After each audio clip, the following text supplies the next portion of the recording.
I hate my cell phone.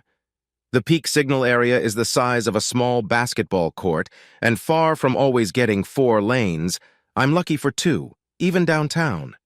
Here in the middle of nowhere, I'm lucky for 1, depending on the phase of the moon, how I hold the phone, and what names of the gods I say as I slowly move the phone around the room until I catch a stray signal from the nearest tower. My boss, Joel Woodlake, the majority owner of our business and managing partner, has a BlackBerry that could probably catch a good signal on the far side of the moon. The bastard could run his entire life with that little gizmo, and he does. He watches sports on it, trades stocks, does all his banking, and even plays pony online with brokers. Yes, sometimes he even works a little bit when he's not playing golf on it. It's good to be the boss, I guess. He owns 66% of the company. The rest is controlled by old neighborhood friends from Philadelphia who invested in the venture. I've never met them, but I've heard some scary stories through a friend of a friend that suggests they have mob ties. Not the nicest of acquaintances if a business deal goes south. Apparently, oops, sorry, isn't the way to go. They don't know me from Adam, and I'd like to keep it that way. I'm strictly a salaried employee, living from paycheck to paycheck and waiting for those rare moments when I get to stand up and beg to get sales bonuses or a tiny annual profit-sharing check. As the head tech and chief hardware officer for the company, I should get a small bonus from each initial sales commission every time I help one of the salespeople if they close a deal. But the funny thing is, those checks are very rare. Our company installs computerized alarm systems and home automation systems that are pretty high-end. It's a pretty good product that is usually well demonstrated to the knowledgeable customer, especially working young professional couples. With micro cameras in every room, the young mom can go back to her job and still watch everything the nanny or maid is doing on her computer screen at work. The only downside is that we do not own the exclusive rights to this product and do not manufacture it. Someday, some clever and well-funded competitor will come along that can buy these devices in bulk and squeeze us on price. That's not my problem. Hopefully, when that day comes, I'll be working somewhere else. Or even a new competitor.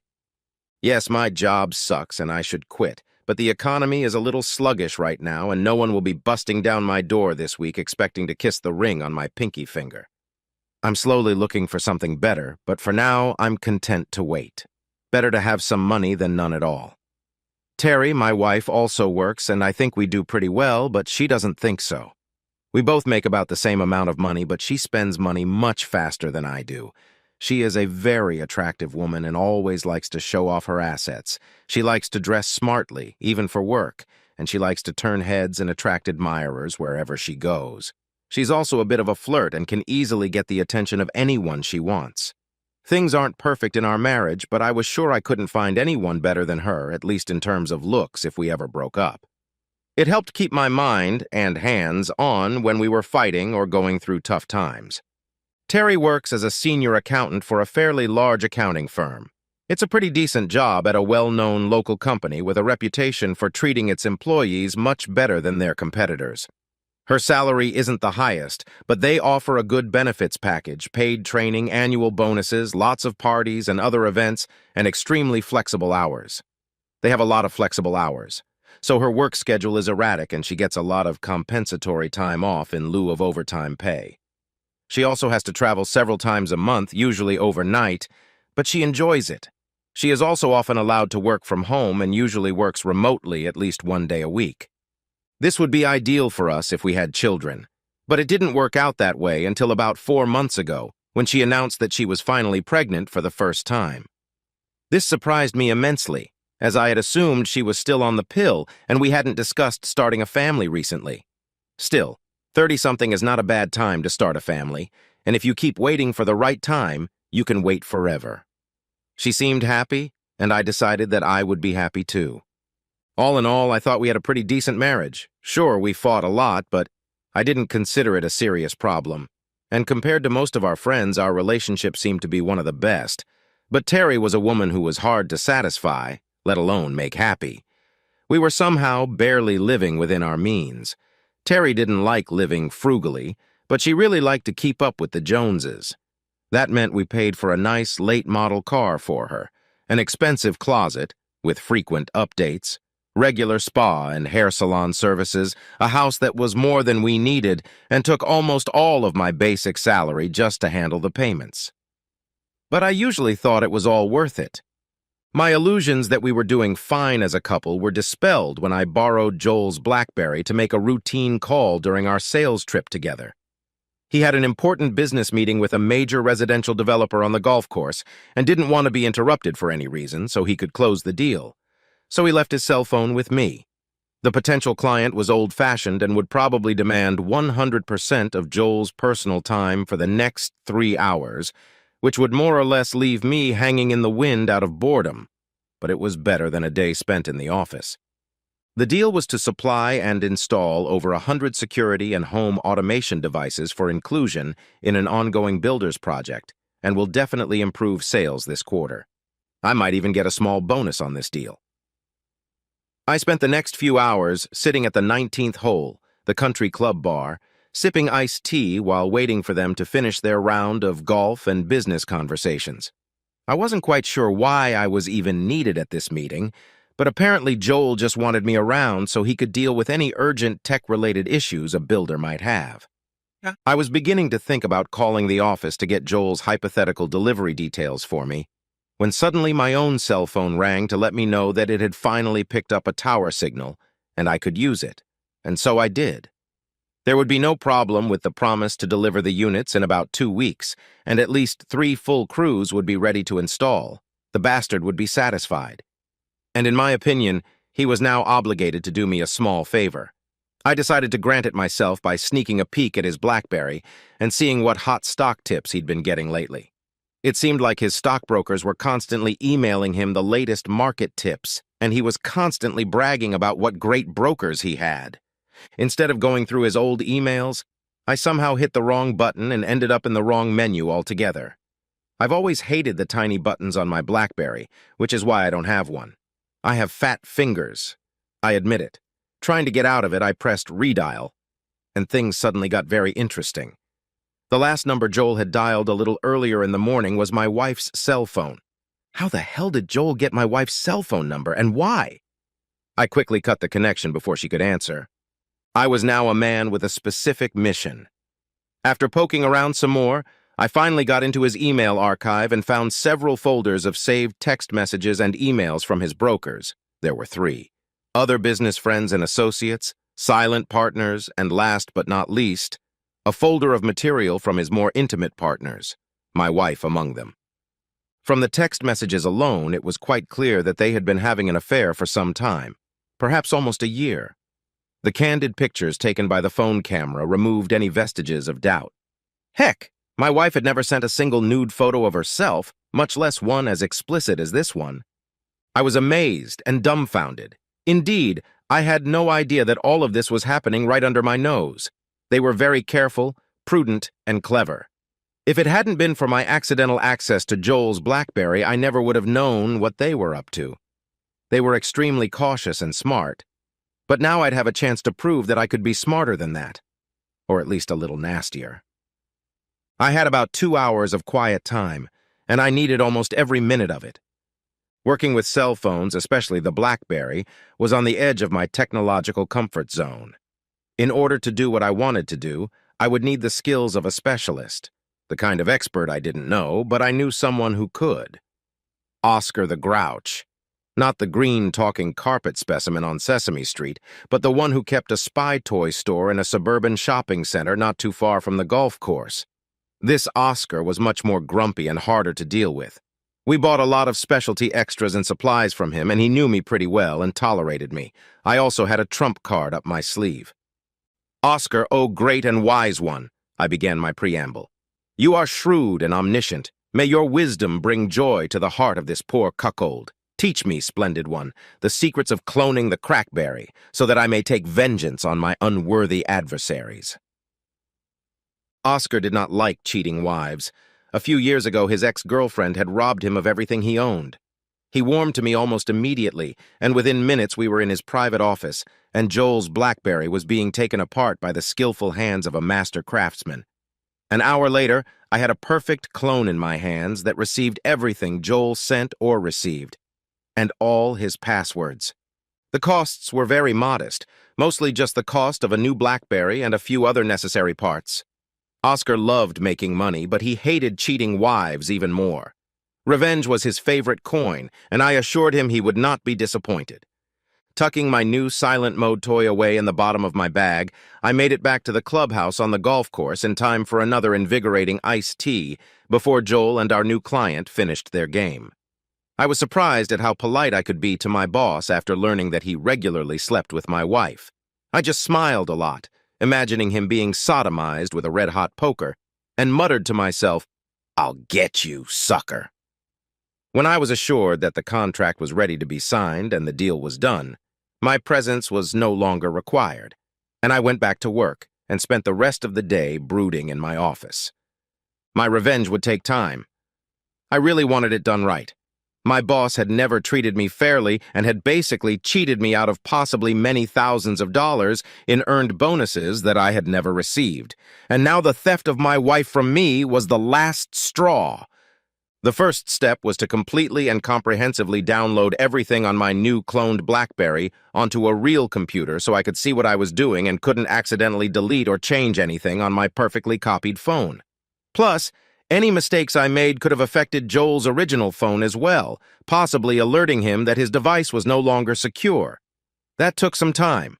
Boy, he had a lot of junk files, and apparently he never deleted anything. When I was done, I could now safely read on my computer everything Joel had stored on his phone, with almost 3 years' worth of information. I could now use this information against him to plan the most terrible and complete revenge. I didn't get much real work done over the next few days, but otherwise the office was fairly quiet and I had time to go through and study all of Joel's files, emails, and messages. Slowly, a comprehensive plan was forming in my head, but it would take time to put it into action. At least now I fully understood the background of the situation. Joel was definitely a thief, and not just because he stole my wife.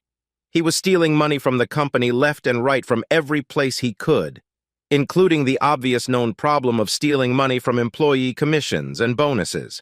We were also overpaying for most supplies and outside services, for which Joel was obviously getting big cash kickbacks. He was also undercharging each sales contract to almost cost of sales, according to our records, but was secretly billing most of our large customers at a much higher rate. Money seemed to be flowing under the table from all directions. I was sure that his silent partners knew nothing of this clandestine double accounting and would certainly be more than interested. The loot, and there was a lot of it, was mostly in the capable hands of Joel's stockbrokers. There were 3 of them in all, each having roughly equal shares of the initial money, which they were carefully collecting for later betting. One of Joel's brokers was an undoubted genius and played the ups and downs of the recent stock market like a violinist at a concert. He had multiplied his working share of the money into a small fortune, many times Joel's original investment. I made a note to myself to be especially careful about this broker's financial advice. The other 2 brokers were competent and had also increased their shares, but nowhere near as much as the first. Each apparently considered himself Joel's sole financial advisor and knew nothing about the other competing accounts. That knowledge would have been very helpful. My wife Terry was involved in these accounting machinations up to her ears, both in preparing numerous sets of creatively designed books and ledgers and as his primary mistress. Her business trips were nothing more than monthly erotic rendezvous with Joel at some posh hotel or resort, away from the prying eyes of the locals. Oh, they still managed to have weekly love-making dates, usually at an expensive local hotel, but sometimes at a motel if they were feeling particularly vicious or naughty. She liked secret sex with cheating, and she also kept her eyes on the big jackpot she'd helped raise Joel. Apparently, her goal was to eventually dump me and change me by becoming Mrs. Joel Woodlake. I'm not sure she would have been amused to learn that there are at least 3 other young ladies who are currently seeking the same position as well. Joel apparently had a very active and busy sex life, which included several other married women whom he took turns dating. Oh, he seemed to be particularly fond of Terry and definitely enjoyed having her, but he wasn't planning on marrying anyone. If he had to flee, he'd probably try to run alone. Terry, on the other hand, wasn't about to let Joel run away. especially since he was absolutely the father of Terry's growing child. That was something she herself had admitted to him in one of their loving text messages to each other. All thoughts that I could retaliate more gently and try to repair our relationship were forever discarded.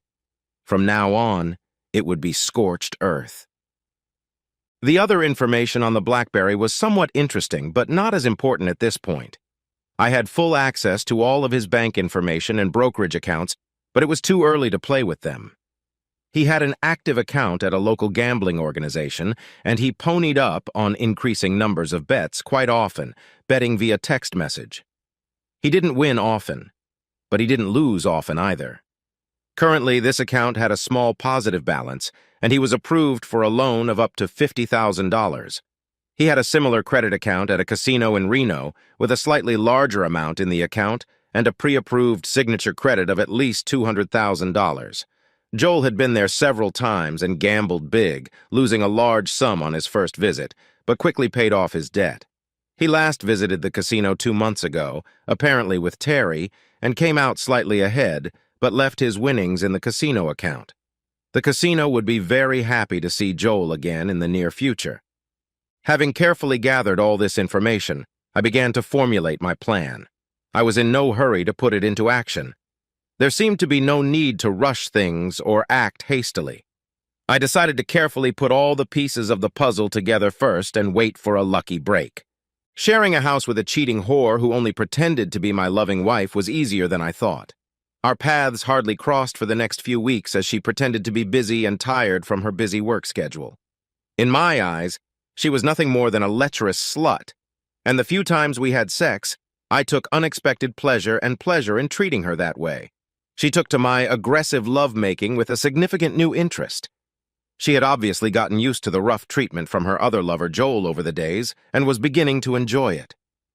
Oddly enough, our sex life had improved. I didn't mind using my wife as a dirty slut. It gave me an opportunity to vent my anger and use her just as I would use the lowest of street whores. I called her dirty words, bit her, spanked her, and pinched her. She loved every minute of it.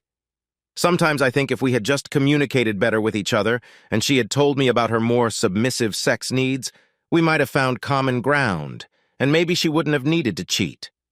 I began to feel emotionally confused and conflicted between my renewed affection for my wife and my growing need to punish and destroy Joel.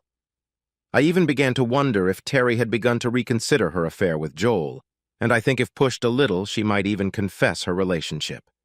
But as it was, she was still scheduled to meet with him the following week.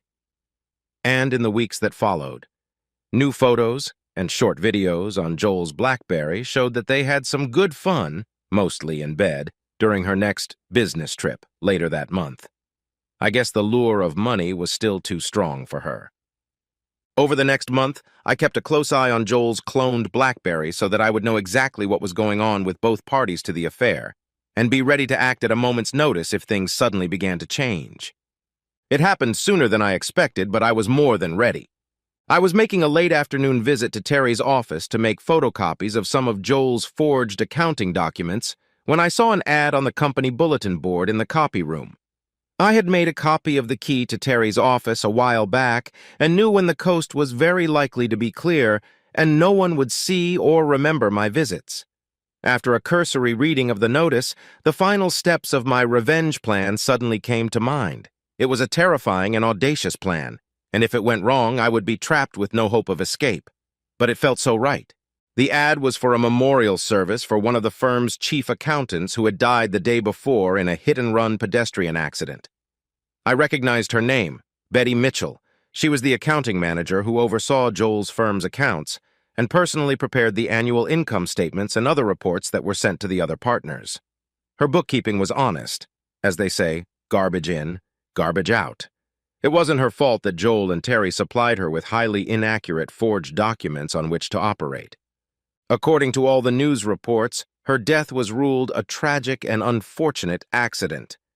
The car that hit her had been stolen less than an hour earlier by several teenagers who had panicked and abandoned the wrecked car at the scene of the accident. Nothing sinister, just bad luck. She was just in the wrong place at the wrong time. But with the right materials in the right hands, you can come up with a less innocent explanation. And I had just the right materials at hand. I finished making photocopies of Betty's large collection of original financial documents, especially bills and expenses that I knew were fraudulent. Then I made a late visit to our office and effortlessly found suitable original untainted documents in Joel's secret files hidden in the back room and made several sets of photocopies. Together, I stuffed these sets of before and after documents into a large manila mailing envelope with the printed return address of the accounting firm and carefully addressed the package to a senior member of Joel's unclassified partnership. On the back of the envelope, I couldn't resist writing in neat, typed but unmarked handwriting, "To be mailed and opened in the event of my death, Betty." This, of course, would open a very unpleasant can of worms, but that was only phase 1 of my master plan. Phase 2 was much simpler. Using my clone, I sent a message to Joel's top broker and instructed him to bust a sweat, liquidate everything, and go all in on a highly recommended and can't-miss stock that he had informed Joel about earlier that day. I sent a message to Joel's second broker to also liquidate his holdings immediately, but then transfer all the funds to a new offshore bank account I had just set up. The third, most unlucky broker, was also instructed to snap up the stock and open a short position in the same stocks that the first broker had chosen to skyrocket. Phase 3 was next and went just as smoothly. I contacted Joel's bookie and placed a large number of wildly random bets on next week's upcoming horse races, mostly long shots that had no chance of paying out. Just in case one of the bets did turn out to be a winner, I instructed the bookie to hold all the winnings and put them on a particular horse that was running in a major national race the following Sunday. Phase 4 was also pretty simple. I sent an email to Joel's casino VIP guest relations department, letting them know I would be arriving the following weekend, and asked them to book a suite and fully utilize my approved credit limit at the casino. They responded almost instantly, confirming my reservation. Phase 5 dealt with the more mundane aspects of my Scorched Earth campaign. I wasn't too concerned about what to do with the house or our other marital property. The house was fully mortgaged in both our names, and with the downturn in the housing market, we had virtually no equity. Our joint accounts were similarly meager and required no adjustment. Moreover, I was particularly careful to make sure that all of our recent bank transactions were within normal parameters. There would probably be some kind of investigation, and I didn't want there to be the slightest suspicion that I was preparing some sort of escapade of my own. A foreign bank account was opened under someone else's name, also courtesy of Oscar Groch, through a public computer in the library, using numerous proxy servers to completely hide my online footprints. Phase 6 was equally routine, but very necessary. I prepared packets of emails accompanied by saved photos of a very explicit and pornographic nature to send to the 3 other husbands with whom Joel was having cuckolded affairs. I didn't want to mail them yet, but the messages were prepared and ready to go at a moment's notice. Now all that was left was to get things in order. My work computer, which I had used to download materials from the cloned BlackBerry, I cleaned completely and thoroughly. Then I banged the original hard drive 40 or 50 times against the cement floor before it finally went to the bottom of the local lake. Terry's laptop I left completely untouched. I was sure incriminating emails and other documents would be found on it, but I had more than enough information from other sources. None of my fingerprints had touched this device. I hoped that would help keep my ass safe. For the next 2 days, I was especially careful and vigilant about monitoring incoming messages for Joel, and I only had to intercept and delete 2 messages that would cause him alarm or concern. On Friday, just after lunch, I transferred the virus I had received from Oscar to Joel's real BlackBerry and listened with rapt attention as Joel discovered his cell phone was on the fritz. I kindly offered to take it to a repair shop and assured him that everything could be repaired in about a week or so. Heh. The final act in this drama was to organize my own business trip, which was to begin the following Monday. It actually wasn't hard to come up with a good legitimate reason to leave town, and I'd already made phone calls to arrange it. One of our biggest old customers is in Carson City, Nevada, and they were having some minor software problems with their security computer system, and they wanted me to come down there for a day or two to fix the problem. It would be an easy fix. But at the same time, I could exaggerate the severity of the problem for a few days if I needed more time away from home to unwind. Terry was pleased to hear that I would be taking a little road trip. "You don't get out of town and have fun that often," she remarked. She didn't mind either when I said I'd be leaving Saturday afternoon, since it was almost impossible to find a Sunday flight to Carson City that late. That probably suited her plans just fine. I was sure she'd take the opportunity to sleep with Joel while I was gone. She was certainly regretting something, but her tumultuous affair with Joel didn't seem to have cooled off much. Then again, I'm sure she was blinded by the money. The millions of dollars that would soon be in her lascivious fingers. Saturday morning, we had some great goodbye sex. It was old-fashioned tender lovemaking, the kind we used to do together in the happy early years of our marriage, and for a minute I thought she was waking up to a guilty conscience and maybe even ready to confess. Something inside her seemed to click, as if she realized exactly what she had lost because of her affair with Joel. Maybe if I stayed a few minutes longer, she'd confess to me. Maybe we could have worked things out, maybe not. We'd never know. She kissed me lovingly goodbye at the airport as passengers disembarked, and I never saw her again. The trip to Carson City went off without a hitch, and I rented a car for the short drive to Reno. Oscar Grout supplied me with a new first-class but expensive fake ID in the name of Joel Woodlake. And within minutes of my arrival, the casino was eating my hands, eager to let me dig as big a hole for myself as I could afford. I was amazed at how few obstacles I had to overcome to get my credit advance. I expected a bunch of paperwork, fingerprints, or even a retina scan, but all I had to do was smile, show my ID, give my casino reservation and account number, and sign in illegible scribbles on the receipt they put on my desk. I was wearing one of Joel's old college jackets from the University of Southern California, a wig to match his hair color, covered by a baseball cap and Joel's aviator sunglasses. I did my best to keep my face out of the security camera as I collected my first $50,000 in chips, but it was obvious that they either didn't care much about security or didn't want to risk offending one of their VIP customers.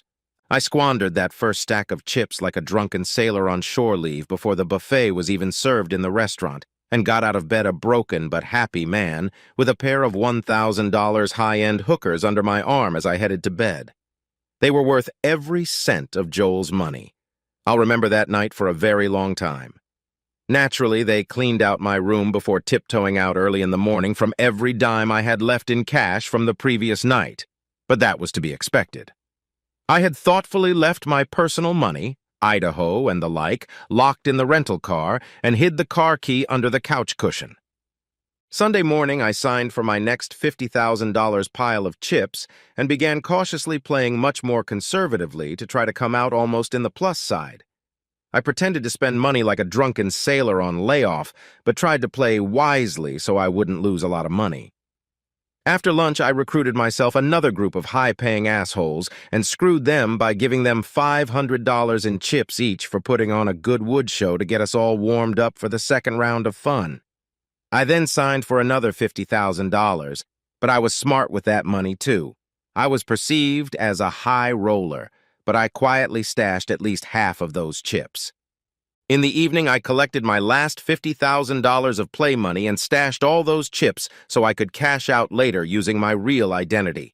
I suppressed the urge to cash out my total winnings of just over $132,000 in chips under my name and limited myself to collecting $7,000 in petty cash.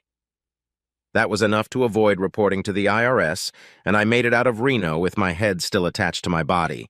I had a lot of casino money left in chips, still waiting to be collected, but I could come back in a few weeks to sort it out. I wanted enough time to pass that some overly smart cashier manager wouldn't suddenly remember that I'd impersonated Joel weeks or months earlier. To be safer, I would also have to cash out in small amounts, preferably no more than $10K at a time. Inconvenient, but definitely the safest way to get the money. The stolen $125,000 was far more than I expected to get, and now Joel was on the hook for the full $200,000. I was sure they'd want the money back immediately. especially since Joel never officially checked out of his room and seemed to have just run away.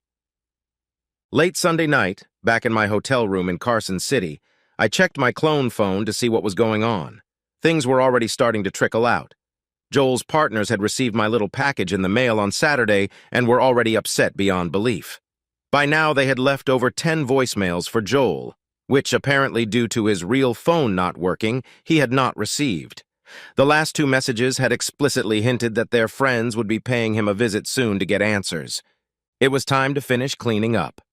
Knowing all of Joel's regular checking and savings accounts and having full online access to them via my cloned phone, I set up an automatic fund transfer to clear all of Joel's accounts and transfer their balances to my hidden offshore account. I then did the same with 3 other small emergency accounts at other banks. When I was done, Joel's total net worth was, roughly, $18 and change. The updated brokerage account data I received early Monday morning also gave me great pleasure. The Uber broker gave accurate advice, and in the 2 days of trading since my buy order, the value of the stock and the entire portfolio has risen nearly 50%. The broker even advised me to hold the position for another day to expect the stock price to rise further. I sent him a brief confirmation, but gave him a firm order to sell and liquidate the entire account no later than 3 p.m. Monday Eastern Time, when the market would close for the day. All funds were to be transferred to an overseas account. The second broker had already liquidated the account on Friday as instructed, and the funds were transferred without any difficulty. The third broker was in a panic over Joel's account, which was now in deep negative territory due to a short option that had abruptly misfired as I had anticipated. In fact, a margin call, a broker's requirement that additional cash be deposited into the account when the trader's asset value drops to a certain amount, was urgently needed to maintain the short position, or he would have been forced to close and freeze the trading account as of noon Eastern Time on Monday. Either way, Joel now owed someone else a large sum of money. I decided to keep this last account open and active. Eventually, Joel's partners would want to know where their money went, and an open account showing huge stock losses would be a great exhibit. The money in the account before the losses would also correlate quite well with the alleged losses from the embezzlement, which the partners could easily calculate just from my mailed papers. Of course, they were sure there was other money hiding somewhere, but it seemed to be a major money pot. Finally, I hit the send button to send out my surprise packages to 3 other unsuspecting horny husbands. Here, of course, I was not without outrage. I didn't expect them to go after Joel like a dog, but the more people who are pissed off at him, the better, I thought. Nothing promotes plausible deniability like adding another handful of angry suspects to an already overflowing pot. On Monday, I spent the entire day with my cell phone off, forcing myself to think only of my clients' needs in Carson City. I finished installing the updated software patches by noon, but spent the rest of the day running tests, and even offered to stay one more night to check things one last time in the morning before flying home. Late Monday night, Terry left one very disturbing voicemail message for me. She was scared and almost crying, but wouldn't say why. I called her back and left several more messages, but never heard back. She never called again.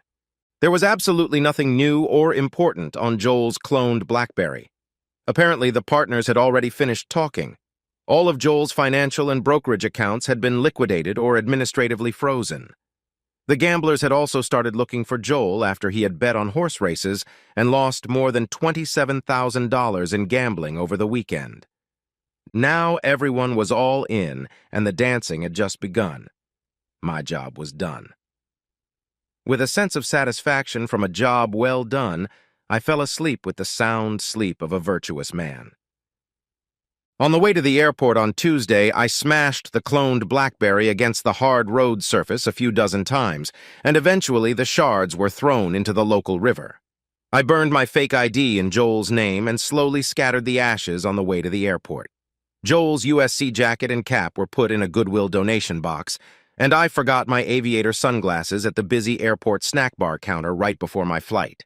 I'm sure someone else was happy to find them. Time to get home and see what kind of music the band was playing. On Tuesday, I walked into work for the first time late at night to report on my business trip and found a lock hanging on the front door. Joel had left, and now the silent partners were running things. They had seized all the documents and were conducting an exhaustive audit with the help of a private investigative firm whose employees were so muscular they seemed to have no necks at all. Apparently, they were professional, knee-jerk investigators. I left my name and home phone number and skedaddled home before they showed any particular interest in breaking my legs again, especially me. Terry wasn't home, and the house showed signs of hasty packing and even faster fleeing. I left everything untouched and called the police to file missing persons reports for my wife and Joel. It took over 4 hours for a police officer to arrive, and she left in less than 10 minutes, satisfied that it was a routine domestic separation. I didn't care what she thought about it, but I wanted a copy of the police report to show all the thugs and splinters who might show up on my doorstep that I was innocent and doing my own due diligence. The first thug, clearly working for the Philadelphia Partners, showed up on my doorstep early Wednesday morning. I was as polite as I could be to a guy who looked like he had more in common with a gorilla than a human being. He didn't seem to be looking for me, and he certainly wasn't looking for Terry, and that gave me a bad feeling. He just wanted to look around, and I let him do that. He took most of our personal financial files and records, as well as Terry's personal computer, Mac. I hadn't seen her laptop and figured she took it with her when she ran away, probably with Joel. I got most of the files back about a month later in a box left on my doorstep. They kept the Mac, which was fine with me. I hated the damn thing and never used it.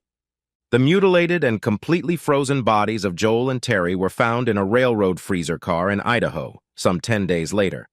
Both had apparently been subjected to brutal torture that I'd rather not even remember. There was a long list of suspects: business associates, gamblers, cuckolded husbands, and casino debt collectors. Everyone was questioned, but everyone was able to plead plausible deniability and reasonable doubt, and the police murder investigation stalled almost immediately. No one ever looked twice at me. I kept my head down and played the part of the grief-stricken widower, and that would continue for a long time to come. Except every few weeks, I take a short gambling trip to Reno, where I quietly cash in another small pile of Joel's gambling chips. I have not the slightest doubt that Joel's former business associates are responsible for their deaths. I know their names, their friends, and their peculiar proclivities for revenge. I could see it in the cold glint in their eyes when they expressed their condolences to me for their loss. I didn't expect Terry to run and join his fate with Joel's. That wasn't part of my plans at all. If she just stayed home, there would be some problems, but nothing that couldn't be dealt with. She could blame most of the blame on Joel, and her pregnancy was supposed to protect her from most of the trouble. She'd have to answer some tough questions from her partners, and at worst, she'd find herself heavily indebted to them. But there was nothing to avoid but financial ruin and divorce. Maybe later I'd pick her up out of the gutter again. I hadn't thought about it yet. But when she ran off with him, her guilt was confirmed in their eyes as an equal partner in all of Joel's crimes. Maybe he confessed to protect her before he died, absolving her of most of the guilt, but in truth, Joel was a weasel, and maybe even tried to pin it on her. That doesn't surprise me in the least. Perhaps their captors didn't care anymore, and they both became redundant. Either way, they died together, awkwardly and without much dignity. I can't say it was exactly what I had in mind when I plotted my revenge, but now it's too late to cry over spilled milk. I launched a few snowballs, and it was my fault that they turned into a huge avalanche. Eventually, the company reopened, but it was never profitable again. With the amount of life insurance money I received after Terry's murder, I offered to buy out the existing stock of the business for pennies. I honestly didn't care if they accepted the offer or not, and I was a little surprised when the Philadelphia gangsters accepted it. I now think that after killing Joel and Terry, they wanted to hide in the shadows and take a more humble position. Surrendering to a poor widower is also good PR, and probably a way to save face in their criminal organization. Now that it's my own company, things are a little better, and we definitely have better financial auditing and controls. The salespeople and support staff now get their commissions and bonuses, too. Things are going pretty well, and I'm usually too busy to think much about the past. But I will say this. The taste of my revenge wasn't as sweet as I had hoped. I don't regret what happened to Joel. He hurt too many other people, and his fate was deserved. But he shouldn't have taken Terry to join in his destruction. Someday I guess I'll have to do something to avenge Terry. I don't know how, when, where, or even why, but someday I will find a way. My wife was a lying cheat and a whore, but she didn't deserve to die the way she did, as a torn and mutilated animal at the hands of psychopaths. I still have Joel's completely untouched money, millions of dollars, and I'm willing to give every penny of it to be able to stand over Terry's grave and say, "I'm sorry this happened to you, baby, but I hunted down and killed every one of the bastards who did this to you." To this day, I'm slowly burning inside with a thirst for revenge, and this time it will be served hot.